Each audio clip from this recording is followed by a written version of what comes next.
আজকে আমি অ্যাকচুয়ালি এখানে দাঁড়িয়েছি আপনাদের কাছে, সাংবাদিক ভাইরা আপনারা যারা আছেন, আপনাদের মাধ্যমে আমি এই বার্তাটা পৌঁছাতে চাই যে আমি মহিলা দলের সিনিয়র সহসভাপতি এবং আরও বিদেশি ফোরাম আমি একটা পোস্ট হোল্ড করি, দলের পোস্ট, যেটা হলো বিএনপি।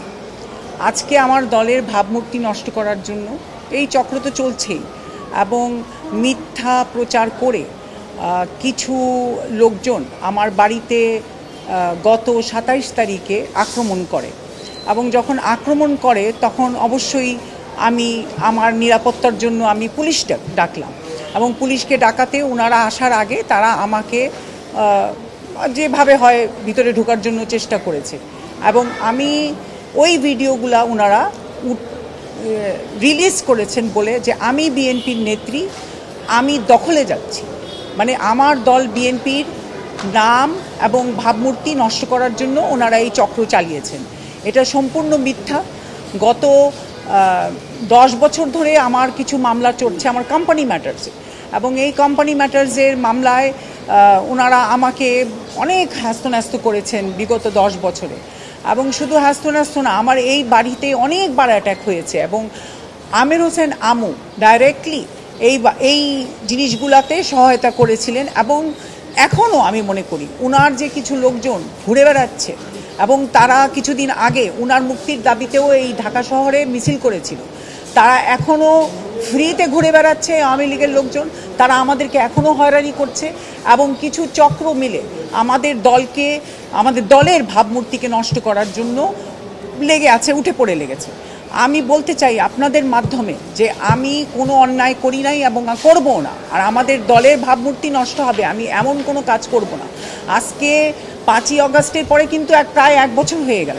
আমি 1 বছর পর্যন্ত যদি কোনো দখলে না যেতে পারি তাহলে আমি কেন এখনও দখলে যাব? আর এটাতে দখলে কিছু তো করার নাই, এটা আমার বাসা, আমি ওখানে থাকি কোর্টের আদেশে, এবং কোর্ট সম্পূর্ণভাবে অবগত আছেন যে আমি ওই বাসায় থাকি, তো এখানে আমার দখল করার কিছু নাই।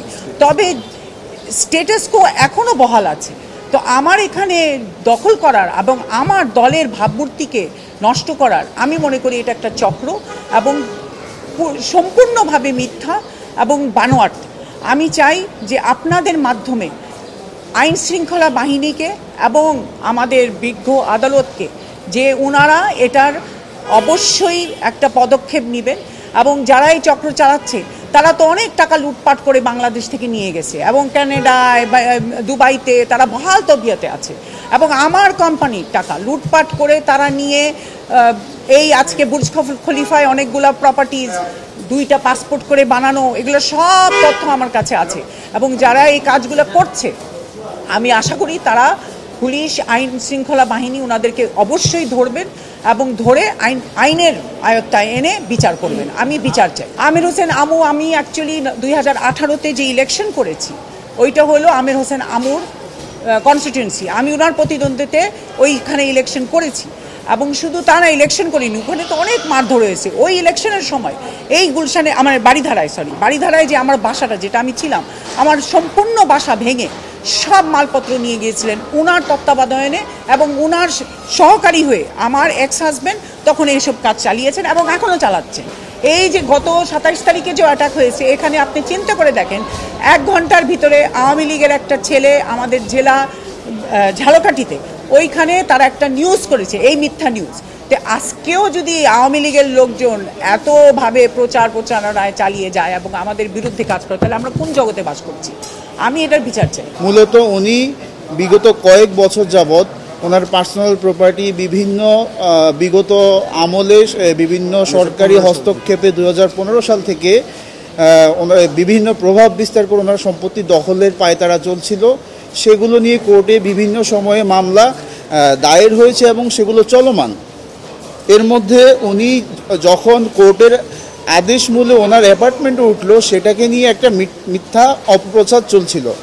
তো আমরা মনে করি যে উনি একজন দেশের দায়িত্বশীল নাগরিক, উনি একজন রাজনীতিবিদ, একজন ব্যবসায়ী, এবং উনি 15 বছর থেকে ওই ফ্ল্যাটে আছে। তো এই ধরনের অপপ্রচার, মিথ্যা সংবাদ যারা মিডিয়াতে সরবরাহ করেছে, আমরা তাদের বিচার চাই, এবং আমরা সচেতন নাগরিক হিসাবে সেই প্রতিবাদটুকু আজকে করতে এসেছি।